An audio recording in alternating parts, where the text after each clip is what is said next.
In Esther Chapter 5, the tension mounts as Esther prepares to make her appeal to King Ahasuerus. She dons her royal attire and approaches the inner court of the king's palace, where he sits upon his throne.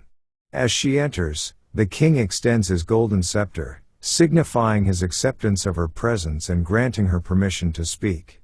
Esther seizes this critical moment and invites the king and Haman to a banquet that she has prepared, intending to reveal her request at the opportune time.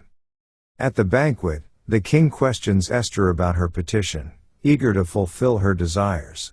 However, Esther delays, requesting that the king and Haman attend another banquet the following day. This strategic delay heightens the suspense and prolongs the tension as Esther prepares to confront the king with her request. Meanwhile, Haman leaves the banquet in high spirits, boasting about his wealth and power, but his joy is overshadowed by his burning hatred for Mordecai, who continues to refuse to bow down to him. Despite his resentment towards Mordecai, Haman's pride swells as he recounts his many accomplishments to his friends and family. However, his happiness is short-lived when he encounters Mordecai at the king's gate, still refusing to show him reverence. This encounter fuels Haman's rage, prompting his wife and advisors to suggest constructing a gallows on which to hang Mordecai. Haman eagerly agrees and hastens to carry out their plan, unaware that his own downfall is rapidly approaching.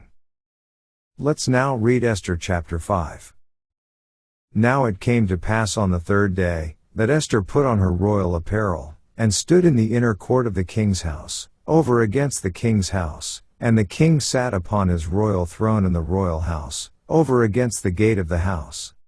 And it was so, when the king saw Esther the queen standing in the court, that she obtained favor in his sight, and the king held out to Esther the golden scepter that was in his hand. So Esther drew near, and touched the top of the scepter. Then said the king unto her, What wilt thou, Queen Esther? And what is thy request? It shall be even given thee to the half of the kingdom.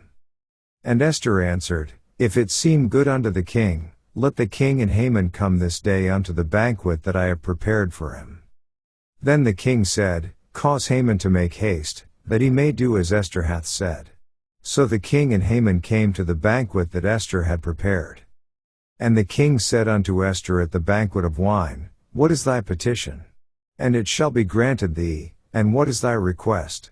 Even to the half of the kingdom it shall be performed.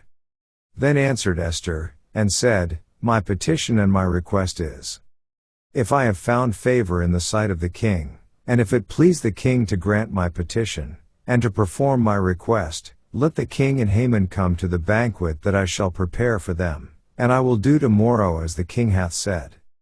Then went Haman forth that day joyful and with a glad heart, but when Haman saw Mordecai in the king's gate, that he stood not up, nor moved for him, he was full of indignation against Mordecai. Nevertheless Haman refrained himself, and when he came home, he sent and called for his friends, and Zeresh's wife. And Haman told them of the glory of his riches, and the multitude of his children, and all the things wherein the king had promoted him, and how he had advanced him above the princes and servants of the king.